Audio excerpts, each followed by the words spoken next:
kanti uthaba laluluninzi ukwenani funa abantu abezora nabo. Amen. Njengangoku xa ujonga i-country okanye lana okuthiwa kwaSirayeli yi-country encinci kunezinye iikhantri zonke. Amen. Kodwa ineentshaba ezininzi ezinkulu kunayo. Amen. But izikhombisa zonke. Hallelujah. That means umntu oyi-one onothixo okanye abantu ababini abanothixo abantu abaninzi. Hallelujah. Because ithi if nahlanganiselana noba ningabani babini noba ningabani bathathu uthixo uphakathi kwenu. Hallelujah. So uthixo uphi? Uphakathi kwethu. Hallelujah. Namhlanje uthixo uphi? Uphakathi kwethu. Noba sohamba uthixo uphi? Uphakathi kwakho. Hallelujah. Noba seyiba yi-4 efamilini yakho uthixo uphi? Uphakathi kwenu. Into ebaleleyo nina nibhizi igama. Amen. Ithi mose khona apho nihlanzeke khona phi egameni lami. Hallelujah. So kulo zonke lo yenza uthini? Mawubiza igama likaYesu. Hallelujah. Ngoba ela gama lanikwa amandla ngathi amen.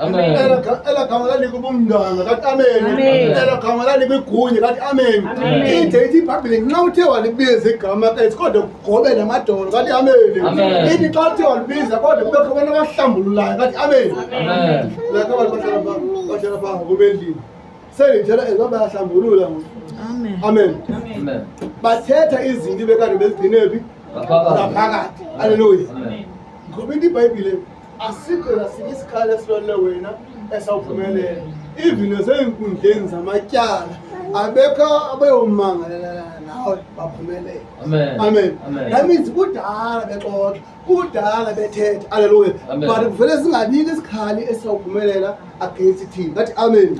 Ngoba noba ngahlanganiselana elongela uthixo engekho kwi-meeting yabo abazophumelela. Amen.